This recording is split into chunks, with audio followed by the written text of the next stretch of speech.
My dad kicked me out to make room for his golden child. Now they're begging me to lie and help them avoid jail after a huge theft scandal. I, male, turned 18 about 4 months ago, and my dad kicked me out 6 months back because my jerk half-brother, Derek, 24, male, decided that he was moving back here and didn't want to rent out a place like a normal person.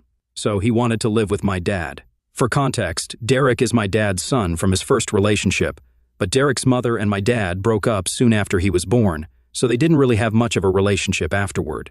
Derek is a lot closer to my dad than he is to his mother, so we spent a lot of time together growing up because he would come over more often than was required legally as per his custody arrangement. I'm pretty sure that he was supposed to spend half of the month with my father, but I remember being around him all the time. Or maybe that was just my brain exaggerating things because I hated spending time with him, but my dad forced us together. I also know for a fact that he didn't like me much and saw me as a threat to him. My mother passed away a couple of years ago after a long battle with lung cancer, and that's when things started going downhill between me and my dad. Don't get me wrong, things had been bad between me and my dad ever since I was a kid. I guess my father didn't really want a kid like me, or maybe he didn't even want a kid at all. Whatever it was, he treated me weirdly when I was little.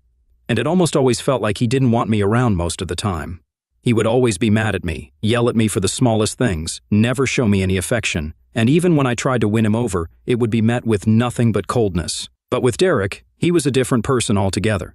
Whenever Derek would be around the house, he would suddenly turn into the best father in the world and do everything that I wanted him to do with me. He forced Derek and me to spend time together, even though both of us had made it very clear that we didn't like each other. Derek didn't like me because I was a threat, and I didn't like him because he would always bully me when I was a kid. He would always try his best to lock horns with me and push me around all the time just because he could.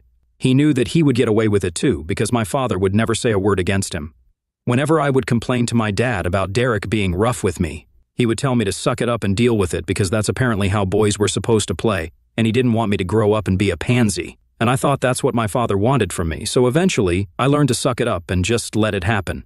I would never fight back because I didn't want to piss my dad off, and I knew that fighting with Derek was one surefire way of having him yell at me. It didn't even matter if Derek was screwing things up for me or not. If I fought with him, I was always the one in the wrong.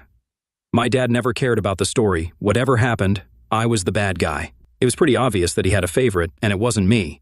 Not even for a second did he find it weird that Derek was picking on me, even though I was 4 to 6 years younger than him. And then slowly, Derek started changing his ways of bullying me, because physically hitting me wasn't cutting it anymore. He was also growing up, so when he started high school, he switched to bullying me with his friends instead. Before that, school had been my safe place because I was still in elementary school when he was in middle school, and we had different buildings, so he couldn't get to me there. But once I started middle school, we were in the same building, and he and his friends would gang up on me and make fun of me all the time. They would even spread stupid, nasty rumors about me, like I was apparently mentally challenged, and all the seniors knew that I was Derek's idiotic little younger brother. I'm not even kidding, that's exactly what they used to call me. They would even call me slurs, and it really made things difficult for me because when kids start middle school, they start caring more about their reputation. So now, even the friends that I had from elementary school wouldn't speak to me because I was not cool enough to hang out with anyone. It wasn't until Derek graduated that I finally had the school to myself and could exist in peace. I did have a couple of friends, but most people just believed the rumors, and I would let them get away with it because I was so exhausted from putting up a fight all the time that I couldn't even bear to argue with people. At home, things were just as bad as ever because Derek and my father would never, ever pass up on an opportunity to put me down and make me feel like an idiot. And the funniest part was that I wasn't even an idiot. I had pretty decent grades and was great at science and stuff, but my dad and Derek didn't care about that. Derek was a football player, and to top it off, he was actually a pretty great student as well, so you guys can imagine how bad things must have been for me at home. Derek was everything that I was not, academically strong and just the kind of son that my father had wanted. On the other hand, there was me, who was average in every sense of the word. They never missed an opportunity to remind me of just how insignificant and average I was. My mother tried to defend me most of the time, but my dad was a real sweet talker, and he would convince my mother that they were just messing around with me and didn't mean anything that they said. My mother was generally a nice and sweet person, but she was also really in love with my father, so she never saw him for what he truly was. She would try her best to defend me, and I appreciated her for that, but it didn't work because it wasn't enough. My father, along with Derek, continued to bully me for as long as they could. And then, finally, Derek went away to college, and I felt like I could breathe a sigh of relief. My dad would still be around, but he was significantly less annoying to deal with when the other jerk wasn't with him. But before I could find out what it was like to live with my parents without Derek constantly picking on me, my mother was diagnosed with lung cancer. It was incredibly difficult for us to come to terms with it because we felt like our world had shattered. The only thing that my father and I had in common was that both of us loved my mother dearly, so her diagnosis really broke us both. But instead of making our family stronger, my dad decided that he was going to make the worst of this. My mother was already suffering, but now, instead of my father and I putting up a brave front for her, he started distancing himself from her even more. Earlier, he would at least speak to me, only if it was to take digs at me, but after my mom's diagnosis, he stopped doing even that and started pretending like I didn't exist at all. I can cut him some slack for that because both of us were suffering, and he just chose to deal with the suffering in a different way. I would have preferred if my mom's predicament had brought us closer together somehow, but clearly that was not meant to be. And even if it was meant to be, my dad was the kind of person who would make sure that it didn't happen, because for some reason, he just hated me and couldn't bear the thought of me being happy. With time, my mom's condition only got worse, and my dad's temper also started taking a toll on me because he would either not speak to me at all and ignore me completely, or he would be absolutely nasty to me. There were several occasions where he almost made me cry because of how rude he was being. I tried my best to keep the peace of the family by not responding to my father because I knew that it would just give him more of a reason to berate me and pick on me. For the years that my mother was sick, whenever Derek would come back home from college, he would lay off of me, and I appreciated that. He would not be nice to me, but he would at least be human, and that's more than what I could ask for. Things were bad when my mother was still around, but after she passed away, I went from the frying pan into the fire. For the first couple of months after my mother's passing, things were really quiet around the house, and by that, I mean that I would do all the work while my dad was just unresponsive. He would function, he would go to work, come back, and have dinner and stuff, but nothing else. I was kind of concerned for him, and I contacted my grandparents several times to tell them that I thought my father was probably depressed, but they didn't take me seriously. They either didn't care enough about their son to check up on him after the funeral, or they just didn't like me, just like my father, and didn't want to do as I said. But after a few months had passed, my father started coming back to his normal self. Unfortunately, that also included binge drinking and making me feel like crap about myself yet again. He would constantly order me to do stuff around the house, and it was really tiring because not only was I going to school, but I was also doing all the work around the house, which my mother used to do earlier. Even when she was sick, my dad and I would manage to get all the work done, but after her passing, all that responsibility came to me. I couldn't even protest, because if I did, my father would tell me that I wasn't bringing home any money, so this was the least that I could do to live here. It was really insulting, but I had nowhere else to go, so I just had to suck it up and deal with it. For the longest time, the only thing that I was looking forward to was going to college, because that would mean that I would finally be rid of my father, and I wouldn't have to come back home. Anyway, I didn't even consider this place home anymore, because once my mom was gone, it stopped being home for me. Now, I could have moved out and started living with my mom's parents after her passing, but they live really far away, and I still had a year of school left, so that was not an option for me. But then a couple of months ago, when my father found out that his golden child would be coming back home, he kicked me out anyway, and I ended up moving to live with my grandparents. Derek had moved out for college a couple of years ago, but he hadn't returned to live here after that. After he had graduated, he got a job there and decided to stay because his girlfriend wanted to stay there and make a life for themselves away from home. So Derek decided to stay there with her and would only come back for the holidays occasionally. About 2 years ago, he got married to his girlfriend because she was pregnant. They had just graduated when they found out, and it seemed like perfect timing, so they decided to get married. I was invited to the wedding, surprisingly, and just for that one day, he did not terrorize me. My mother was also present there in spite of her condition, because, even though he didn't like me, everybody liked my mom. And he wasn't particularly close to his own mother, since she was kind of a bad mom. And I'm saying this because she was the kind of mother who just didn't care about their kid or having a relationship with their child. The woman was already in her 4th marriage by the time Derek got married, and it honestly appeared to me that her goal in life was to be rich. She worked and earned her own money, no doubt, but that was at the cost of her relationship with her son. I guess that explains why Derek was so attached to our father. He pretty much only had one parent who cared about him, and of course, he didn't want to share that parent with me. Anyway, Derek got married, and soon after he had a kid as well. They have been living happily there for the past few years, but I don't know why. For some reason, 6 months ago, they decided to move back. My dad just informed me about it like 2 weeks before Derek was supposed to come home. He was really smug about it as well, and he sat me down one day and told me that I needed to find a place to live because Derek would be coming back home, and I had to give up my room. We had 3 bedrooms, so I asked him why they couldn't just use the guest room.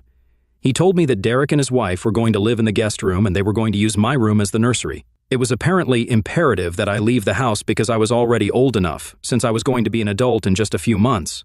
I thought it was really unnecessary and selfish of my father to demand that I leave the house altogether just because Derek wanted to move back here with his family. I tried to fight with my father, but there was no talking to him because he had already made up his mind. He told me that I had 2 weeks to clear out, and after that, if I didn't leave, then he would call the cops on me. Now, I'm aware that there must have been some legal way to fight this and prevent it from happening, but at the time, it didn't occur to me, and I was really panic-stricken because I didn't trust my father, and I knew that he was fully capable of kicking me out without notice.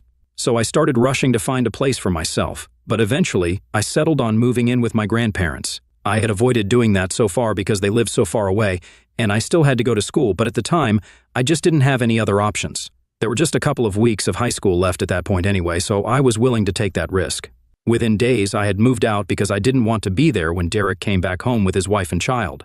My father didn't seem to care when I moved out and didn't even say goodbye to me the day that I had packed up and I was leaving with the movers. My grandparents had come all the way to pick me up in their truck, and they had half a mind to tear into my father. But I told them not to do it because it just wasn't worth the drama. 6 months have passed since that day, and I have been living with my grandparents. I haven't been in touch with my father ever since he kicked me out, and I didn't plan on getting back in touch with him either. I was supposed to start college in a couple of weeks, and that was already going to be taken care of. I had literally no incentive to speak to my dad or Derek ever again, but unfortunately, they were the ones who had to reach out to me because something had happened, and they now needed me to bail them out. They visited me a couple of days ago, and I was quite surprised because I hadn't been expecting them to reach out to me at any point. But my grandparents still let them in, and I decided to have a conversation with them because they seemed pretty desperate. I found out that apparently the reason Derek had come back here with his family was because he had lost his job earlier and was struggling to make rent, so he made the difficult choice of coming back here.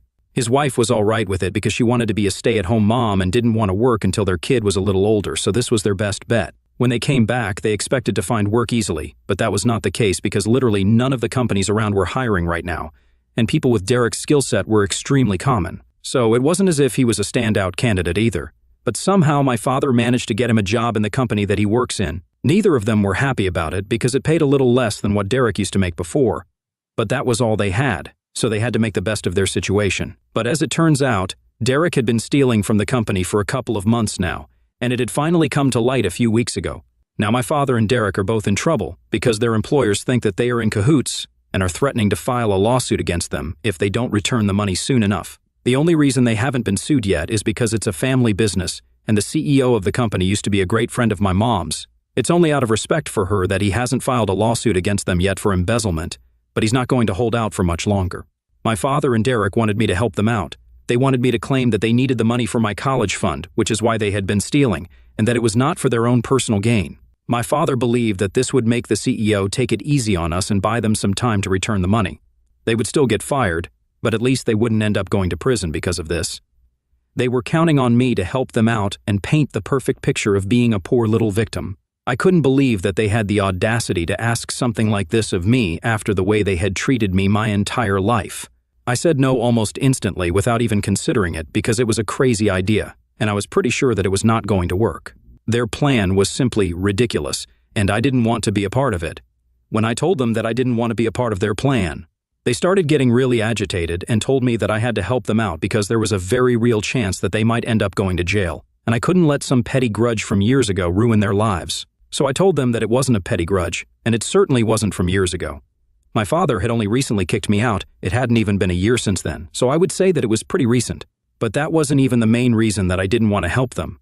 I just thought that their plan was really dishonest, and I actually happened to know the guy that my dad worked for. Like I said, my mother and he were really good friends, and he also seemed to like me. He and my mother had pretty much grown up together, and I used to refer to him as my uncle whenever he would come around when my mom was still alive. Even at her funeral, we had a nice conversation and we liked each other. My mom was actually the one who had told him to give my father a job in his company when my dad had been struggling. But instead of being thankful, not only had Derek decided to try and make a fool out of these people, but my dad was now trying to cover it all up and use me as a shield. I thought that it was really low and I couldn't in good conscience be a part of this. So I told them that it would be in their best interest if they just tried to pay off whatever amount they had stolen instead of trying to cover it up with more lies and stuff because I wasn't going to be on their side here. They might end up going to jail if they tried to fool him again. In fact, They should have even been grateful that they were being given a chance to pay that money off and get out of this without a lawsuit that they would most definitely lose, and that would ruin their future because they would definitely go to jail for it. They had no idea just how easy things were for them right now and exactly how complicated they could become if they decided to go through with their crazy plan. I tried to explain it to them, but my dad got really mad and said that he wasn't here to listen to a sermon from me, and if I wanted to help them, then I would agree to the plan instead of giving them advice that meant absolutely nothing. So I told him that I wasn't going to be a part of this. To my surprise, my dad actually started crying. I had never seen this happen before, and it made me feel really uncomfortable. He told me that he had been counting on me because I was his son. At the end of the day, no matter what had happened in the past, he knew that he would have helped me out if I was in a situation like this. He said that he expected the same of me because this was a huge deal, and he really didn't want to go to prison. Derek also had the same sentiment, and he was begging me to help them out because he knew that I was well liked by my mom's friends, and I was the only one who could bail them out. My mom would have made this much easier, but since she was gone, I was the next best person to deal with it, and they were banking on me. It was difficult, but I still had to turn them down. I tried to encourage them to just come clean and repay the money that they owed. They got really upset and said that the only reason I was screwing them over was because they used to mess with me when I was little, and they were really disappointed with how I was dealing with things now. They left after that, but I keep thinking about it, and the guilt is eating away at me because I keep imagining them in jail. I don't know, it just doesn't feel right. But at the same time, I don't want to be a part of something illegal and so immoral. It would be an insult to my mother as well, because I would technically be using her friendship and manipulating a really good friend of hers. I'm really conflicted right now about what I should do, and time is of the essence at the moment because it's not like my dad and Derek have forever to pay off their debts. So, ATF for not wanting to lie and cover up for my dad and my half-brother who bullied me my entire life? Update 1, I have made a decision, and I think I'm going to stick to not helping them out. Not only is it immoral and unethical, it's just straight up illegal, and I don't want to be a part of something like this. So if my dad and Derek want to stay out of jail, then they will just have to sort this one out for themselves. And it's not even like they're in some grave danger. They have been given the opportunity to set things straight, repay all the money that Derek stole, and get out of this without tarnishing their reputation. They can choose to return all the money and fix this for themselves, so I have no reason to feel guilty. Most of the comments here suggested that I stay out of this, not just because my father and Derek were terrible people, but also because what they were doing was so really horrible, and I wouldn't be able to have this on my conscience and move on with it like they would be able to. It's clear that we are not made of the same stuff, and I would not want to do something like this.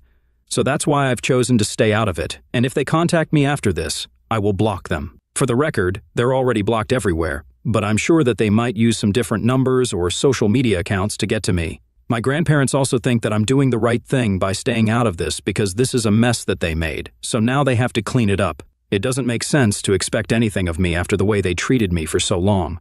Update 2. Hi, so my father reached out to me today through text, just like I had expected. It's been 8 days since he visited me last, and we haven't spoken since then.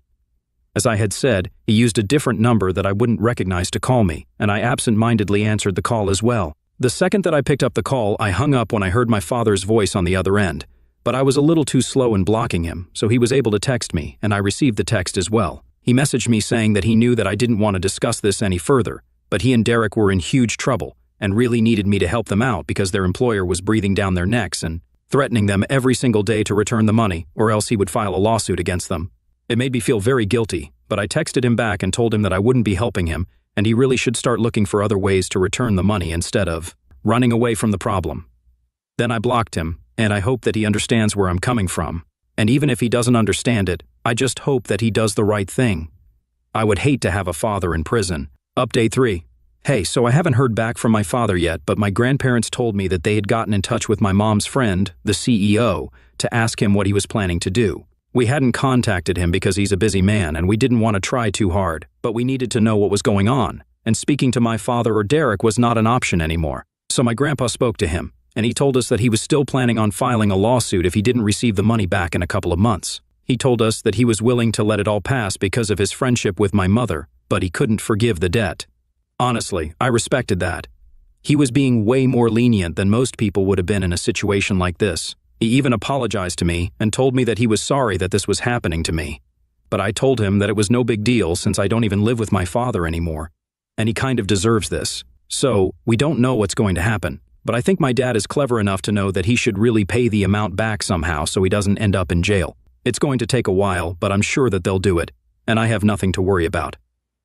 I also had a long chat with my mom's friend, and he told me that my mother had spoken to him before she passed away and said that if I ever wanted to intern somewhere for some quick cash, or maybe if I just wanted a job in general, his door would always be open. So that's nice to know, and I'll keep that in mind going forward. Even after she's gone, my mom is still looking out for me, and that really makes me happy.